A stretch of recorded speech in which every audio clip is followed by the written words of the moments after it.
he heard me talking to my friends about my boyfriend and how he has a hidden recorder. My name is Joanne, and I am 26 years old. My boyfriend has completely ruined my life, and it's totally my fault, because I know I provoked him, and he reacted based on how hurt he felt. Now, I'm just so confused. I'm really unhappy and I don't know what to do. My boyfriend is actually my boss, and he's just fired me very publicly and embarrassingly because he overheard me telling my friends that I'd seen him with a hidden recorder. Now, I'm jobless, penniless, and homeless, and also heartbroken. I'm facing a lot of challenges right now. It's hard to bounce back from this, especially when I feel like I'm the one to blame. I've always tried to be a people pleaser, doing whatever it takes to keep everyone happy. I've always wanted to get approval from everyone around me. I didn't even realize it until now, when Jamie has decided to end things with me. I was born into a family of 8, and I was the last child. My parents were very difficult to please, especially when you have 7 perfect siblings. I was the only one who wasn't as bright as my older siblings, but I've always tried to live up to their legacy. Looking back, I realize that my parents were never hard on me, and just let me get away with things that they wouldn't have let my older siblings get away with.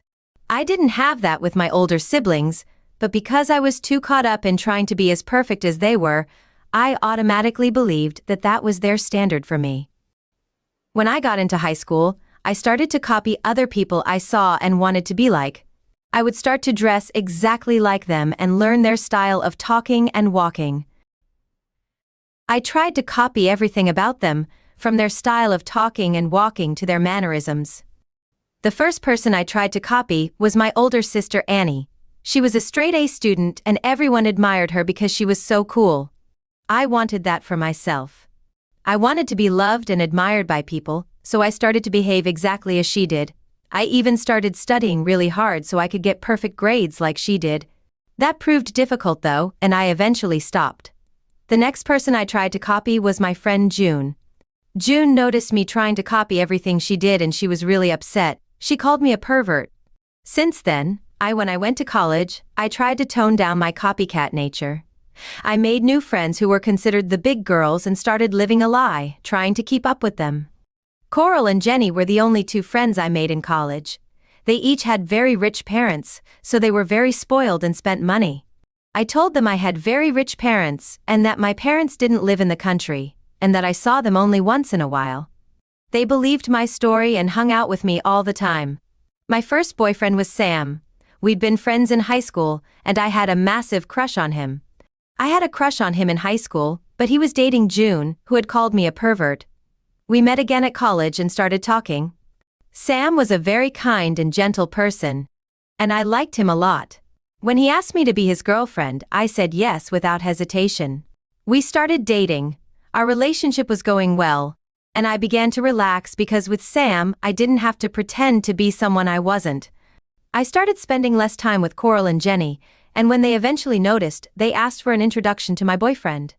I was worried because I knew that one word from Sam I knew that if I kept my distance from these people, I'd keep my place in the social circle. I also knew that Sam didn't approve of the friends I kept, so he'd probably be pleased if I wasn't friends with them anymore. So I made sure that their paths never crossed. I spent so much time doing that Sam started noticing what I was doing. He began to complain. He thought I was ashamed of him, so I tried to get him to understand what was at stake. If Coral and Jenny found out, they'd never talk to me again and probably spread the news, ruining my reputation. I didn't want that, so I ended things with Sam to protect my secret. He was really upset when I broke things off with him and tried really hard to get us back together. Even though I was in love with him, my lie seemed more expensive than the relationship, so I just couldn't do it in my final year. I met Harrison at one of the parties I had been invited to by Ginny and Coral. He came over to where I was sitting with my friends and asked if we could chat. My friends actually sneered, probably because it wasn't one of them he wanted to talk to, which made me happy. Harrison was a very handsome man, and he had this accent that somehow made his way of speaking was very sexy. We got to talking and even exchanged contact information. I was excited, not only because he called me out among my friends, but also because Harrison was quite popular in school, and rich too. I knew that if I started hanging out with him, I would become even more popular than my friends. I've always known that the friendship between Coral, Jenny, and me had more fake elements than real. There was always competition going on between us, especially between Coral and Jenny. I obviously wasn't even up to their standard, no matter how much I pretended. I started dating Harrison within a week of talking and texting with him. After a week of talking and texting, Harrison spoiled me silly with gifts and money. I was over the moon because I started spending as much as my friends did whenever we went out, which pleased me deeply. Jenny and Coral, of course, got jealous because of the attention I was receiving. They lied to me, saying that I was told that Harrison was sleeping around and that I might catch something from him. I believed it because I wanted to keep our friendship, but I didn't want to lose him because of how much he spent. So I told my friends that I'd broken up with him, but I was still seeing him. After we graduated, Harrison went abroad to study further. We lost touch, and that was the end of it. I was keen to get a job, but I didn't have the right skills or experience. Everyone was demanding something different. I was looking for a job, but I didn't have the right skills. I was short of cash, and I didn't have anywhere to live. I went back to my hometown and stayed with my parents for a while. My parents were happy to see me, especially as I hadn't been home for a year. My siblings were all out of town, living in different states with their spouses. I stayed home for a month and got pretty frustrated because my parents started giving me money again since I had none. I still hadn't gotten a job yet, compared to what I used to make while in school. I was dating Harrison and feeling frustrated because the pay was too low for me. Then, luck smiled on me when I met Victor. He was actually my high school classmate, and we had been on good terms back then. He came home to visit his mother and sister, and we reconnected. I complained to him about my job search. He asked if I'd be interested in working at his company, as they were hiring and he could put in a good word for me. I was really happy because that meant I finally had a job after almost 2 years of looking. All this time, I'd been lying to Jenny and Coral, saying I'd traveled out of the country. I barely spoke with them so they wouldn't see through my lie. Victor was true to his word and got me a job interview at the company he worked for. I went there for the interview, but because I had no place to stay, I stayed with Victor for a while. Victor lived with his girlfriend, and when she was told by him, she got angry and refused, but Victor was set on it, and his girlfriend ended up breaking up with him. I got the job, and Victor and I started working at the same company. We got on great, and everything was fine between us. I paid him rent for my space, wasn't really his thing, but I pushed the issue. One weekend, Victor and I decided to drink and watch a movie together. We bought a lot of alcohol, and by the end of the movie, we were pretty tipsy. Victor and I ended up having sex on the couch. We apologized to each other the next morning, and we both agreed that it couldn't happen again, but it did. We were just having casual sex, but we both agreed we were free to see other people. I noticed that whenever I got interested in a new guy, Victor usually got upset and jealous. I didn't think much of it and put it down to normal behavior, maybe because, even though we both agreed we were free to see other people, Victor wasn't seeing anyone else. This went on for about a year until one time when our CEO decided to visit our branch. I had only been there for a year, so I hadn't met him yet. He mainly stayed at the headquarters, so everyone was nervous when he arrived. The bosses were pretty strict. If anyone did something wrong, we were all anxious because we didn't know what to expect, especially the new workers among us, including me. On the day he was supposed to arrive, I was asked to place some documents on the desk in the office organizer. Normally, I was supposed to just drop them off. I was supposed to leave the documents on his desk before he arrived, but as I was putting them there, I heard the door open and someone come in. I mean, 2 people came in, but I knew who the boss was because everyone had been banned from this floor. I knew it had to be the person we were expecting to arrive. I'd never been so scared in my life. I must have looked like I was up to no good because he looked at me suspiciously. He asked me what I was doing there, and I stammered and shook as I told him my name, the position I held, and what I had been doing. He paused, looked at me for a few seconds, and then asked me to wait there. A few seconds later, he walked over to his desk, sat down in the chair in front of it, picked up one of the documents and started looking through it. I just stood there watching, waiting for him to give me an instruction because I was so nervous and couldn't think straight. I was afraid he'd be able to read my mind. Did I mention that I do that a lot? I tend to stop thinking when I'm caught off guard, shocked, or disappointed. I usually say exactly what I'm thinking at that moment, and as a kid, that often got me in trouble. He looked up from the document he was flipping through, smiled at me, and told me I could relax. He said I could leave if I wanted to. I was so surprised by the smile that it transformed his whole stoic face into one of warmth and kindness, and I could even see his dimples. I must have stayed glued to that spot until the other man in the room cleared his throat. I was so startled that I ran out of the room. I was so distracted by him that I couldn't stop thinking about him all day. In fact, I was so distracted that I made some silly mistakes. I got scolded twice for being distracted. When we got home from work, I told Victor about my experience with the boss. He laughed and warned me to stay away from him, because he could make me unemployed again in no time. I knew it was true, but that didn't stop my mind from wandering. I tried hard to stop my growing affection for a man I had just met, but it was nearly impossible on the third day. After the big boss arrived, I was called to the last floor by him. Everyone was scared for me. I didn't feel too good and thought about the silly mistake of just being there when the boss arrived and even stammering when I was asked a question. Different things were racing through my mind. I was really nervous when I went up to his office. When I got there, he was typing away on his laptop and didn't even notice I was there until I said hello. He stopped typing, closed his laptop, and asked me to sit down in the seat in front of him. I sat there, feeling really anxious. He started asking me questions about when I started working there, my education, and other things like that. I answered everything truthfully, but I was still really anxious. Then he asked if I lived alone or stayed with my family. I was surprised by the question, but I answered because he was obviously the boss. However, I lied and said I lived with my family. It wasn't really my fault for lying to my sister.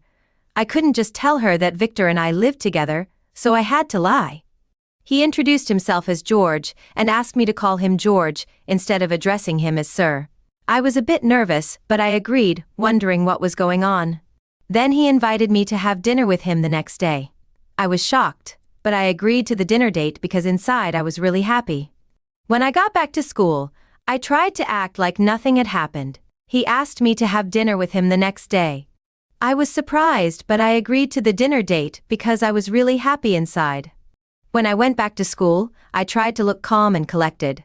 When they came to ask me what was going on, I just told them that he asked me a few questions about work, and I just brushed it off, saying it was nothing.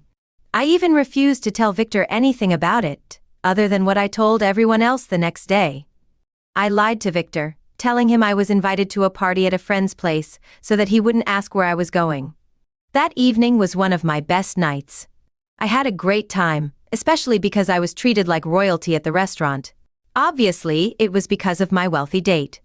We were served a variety of dishes, and I made sure to take a bite of everything at the end of the night. I was so full that I couldn't even eat. George and I had a great time chatting over dessert. He was really easy to talk to and told me about his travels and his life as a CEO. His parents were very wealthy and owned a law firm, but he didn't want anything to do with law because he'd never been interested. He studied business against his parents' wishes and started his own company from scratch. By the end of the night, I was head over heels for George. He was so admirable and inspiring, and I envied him despite his wealth. He had no pride and he was really humble, even in how he spoke. I've never fallen for a guy faster than I fell for George. After that night we had many more dates, and each one was somehow better than the last. It was more enjoyable. Within 3 weeks of knowing each other, George asked me to be his girlfriend. I excitedly agreed, but then I had one problem, Victor. I didn't know how to tell him without upsetting him. So I decided to keep it to myself for a while. The relationship was new and anything could happen. I even stopped sleeping with Victor. Whenever he tried to initiate sex, I would come up with an excuse. With different excuses, Victor couldn't complain since we weren't in a relationship. Another problem was that George didn't intend to hide our relationship and was always asking me to come up to his office. At first, people thought I was the office gossip, but eventually they thought it was something else. Especially one day when George texted me to come up because he missed me and I refused. Then he said he'd come down and summon me himself, knowing I wouldn't be able to say no in person, especially in front of everyone. I thought he was bluffing and I just ignored him. After reading the text, George actually came down and asked me to see him. Everyone started to suspect me, especially Victor. At home, he would always ask if something was going on between George and me. In particular, there was one time we were talking about work, and I mistakenly said George instead of the big boss, as we usually called him. Victor asked when I started addressing our boss on a first-name basis. I lied, saying I didn't do so at the office. I was just tired of calling him Big Boss all the time, even though his name was actually George. Victor didn't believe me, but I didn't care. I was tired of lying about my relationship with George, so I started looking for a new place to live. My ideal apartment was way above my budget though. When I told Victor I wanted a new place, he asked why. I told him I wasn't comfortable staying with my older sister because she nagged a lot. But my ideal apartment was way more than my budget. George got me the apartment I told Victor I was moving out to. He was surprised and asked why I told him I just wanted my personal space and that we couldn't live together. Anyway, Victor knew I was set on moving out. He didn't say anything and just wished me luck. After I moved, I invited my friends Ginny and Coral over. I told them I was back in the country and wanted to host them. They came and were surprised to see my apartment. It made me happy. I was especially pleased when we all went shopping, and I was able to buy as much as they did. I told them about my new relationship and how much George had been spoiling me with gifts. I even lied and said that he had come to the town because he had followed me back there, and they believed me. I even told them I worked at his company because he begged me to so I could always be within his sight. They were clearly impressed with me, and that pleased me more than I can say. I started to demand much more from George, so I could obviously impress my friends. I demanded that he promote me and give me a huge salary. I also asked for money to buy lots of clothes, most of which I couldn't even wear because they were too much. George did everything I asked just to satisfy me and make me happy when I got promoted. Suddenly at work, everyone's suspicions were confirmed, but I didn't care anymore. They couldn't accuse me of anything because I was their boss and could get them fired at any time I chose. But I had one problem with George. Despite the fact that he was everything I've wanted in a man, well, except that one thing, George had a small male genital. I don't exactly mean it was very small, but I was never really satisfied when we had sex. It usually reminded me of how good Victor was, which was a bit frustrating. George knew how to initiate foreplay really well, so I got very aroused. But when we eventually had sex, it was always disappointing. George seemed to think he was okay in bed, which was a bit of a turn-off. He usually boasted about it whenever he tried teasing me, which annoyed me. This went on for 3 whole months, and by the end of it, I was so sexually frustrated that I resorted to sorting myself out. Then I heard about Victor's engagement to another lady. Victor was getting married in a month, and he had shared his invitation card with everyone in the office except me. When I heard about it, I was surprised because I knew that Victor had feelings for me. Even though we were only having casual sex, the fact that he moved on so quickly from me made me upset. The lady he was marrying was his ex. I heard that Victor's ex had left him, but then got back together with him and decided to make things official by getting married. I decided to go and see him to find out whether he had truly moved on from me or was just putting up a front to get my attention. I went over to Victor's place and luckily, unfortunately, his fiancée wasn't around. I saw her drive out, and she obviously didn't see me because I was in my own car, which George had bought for me, and the windows were tinted. Victor was on the couch watching as he usually did on weekends. While we were still living together, he was surprised and asked what I wanted. Earlier that morning, before George traveled for an important business trip, he had woken me up wanting to have sex. As usual, he initiated foreplay. His phone rang. It was his personal assistant calling to say that he was in front of the house, ready to leave for the airport. George had left me hanging and sexually frustrated. So seeing Victor in just his shorts and no top at all instantly aroused me. I sat on Victor's lap without saying anything and started kissing him. Victor tried to move my tangled limbs from his shoulder, but I wouldn't let go and started kissing him down his throat, which I knew usually turned him on. Victor was turned on, and we ended up having sex that day right there on his couch again. Afterward, Victor felt regretful and asked me to leave his house. I didn't mind because I was very sexually satisfied and happy, forgetting the consequences. After that day, I was still able to entice Victor into sleeping with me. I invited him over to my place to apologize for seducing him, but he never knew that was my intention. He came over and I wore my sexiest clothes and cooked him a meal, which I insisted he eat before leaving. He obliged, but after the meal I asked him to stay a little while longer since we were friends, and friends could actually have conversations. He rejected the offer, so I guilt-tripped him by saying that it meant he wasn't ready to forgive me. He eventually agreed to stay for just 1 more hour. I seduced him again and we had sex that night. When he tried to get angry, I told him it was just like before when we were having casual sex and allowed ourselves to see other people, so there was nothing more to it. After that, we continued having sex, and because of that, I gradually stopped having sex with George. He tried everything he could to get me interested in having sex with him again, but I would come up with different excuses. The crazy thing is, I really love George. He was everything I'd ever wanted in a man. I didn't feel the same way about George as I did about Victor. I felt like Victor was just helping me with sexual satisfaction. At that point, I couldn't give up either of them because of what I got from each of them. I kept having sex with Victor and stayed with George because I loved him, and also because my finances were sorted out. The day George started suspecting me was when I was supposed to meet up with Victor at his apartment. George showed up out of the blue and said he wanted to take me out for lunch. When I told him I was just going shopping, he said a lunch date sounded better. So we went to the restaurant George usually goes to. They served us a variety of dishes. I was having so much fun that I forgot to text Victor about the change in plans. When I went to the restroom, I left my phone in my purse, thinking my phone was in my phone. Victor texted to ask why I wasn't at his place yet. George read the text before I got back from the restroom. When I saw my phone in his hand, I panicked, but I tried not to show it. He asked who Victor was and why I was supposed to have an appointment with him. I lied. I told him that Victor was my jeweler and that I had plans to meet up with him that day, but I'd forgotten about it. He was just texting to ask why I hadn't shown up. George didn't believe me, but he didn't say anything at that point. We continued our lunch. Victor ended up spending the night at my apartment, which I agreed to because I knew George had gone on another business trip and wasn't due back until the next day. I was pretty surprised to see George return that night and decide to spend the night at my place instead of going to his.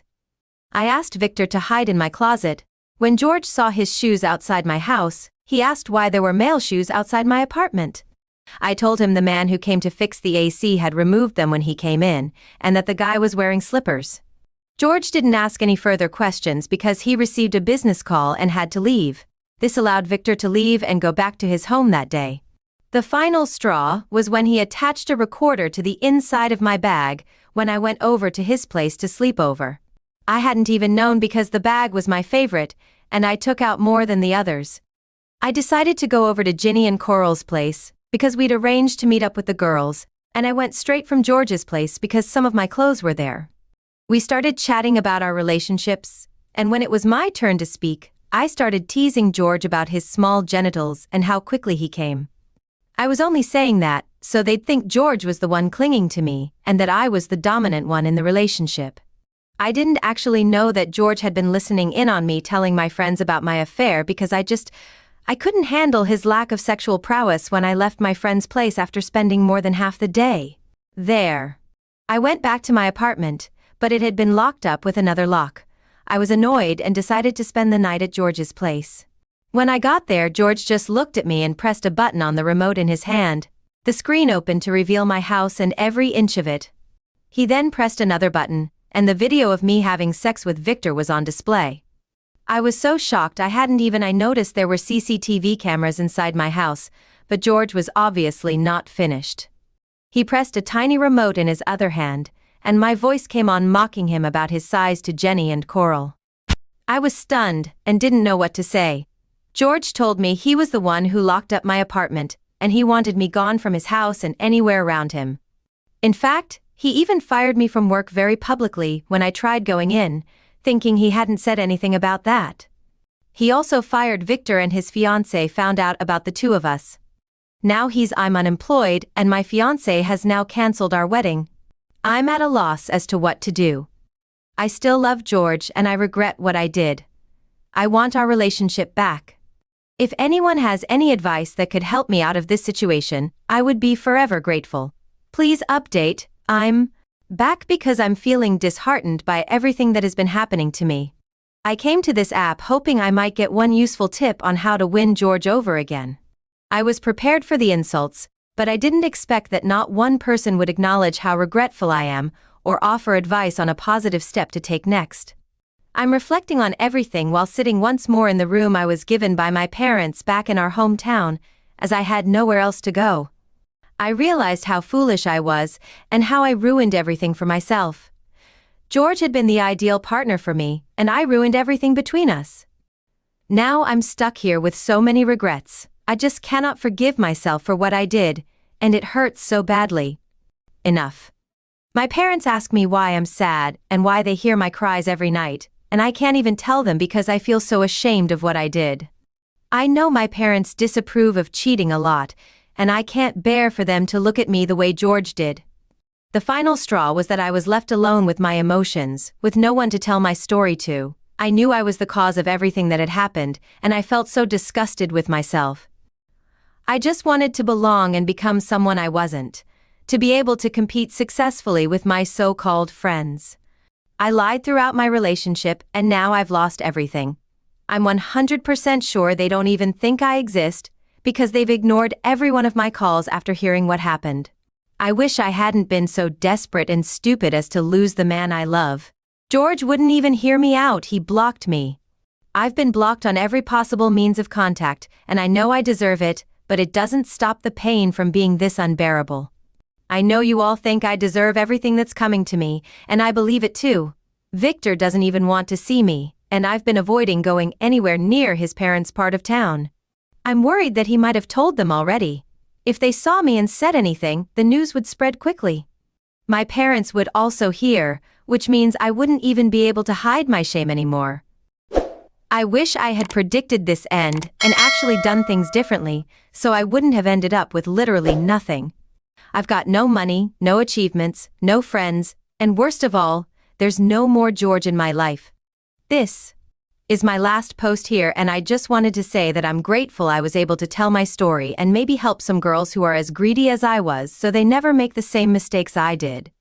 Because of the consequences, I regret everything I did to hurt George. I know I will forever pay for my sins because I'll never find anyone like him again. This emptiness I feel is painful, and I wouldn't wish it on anyone else. Thanks, and goodbye.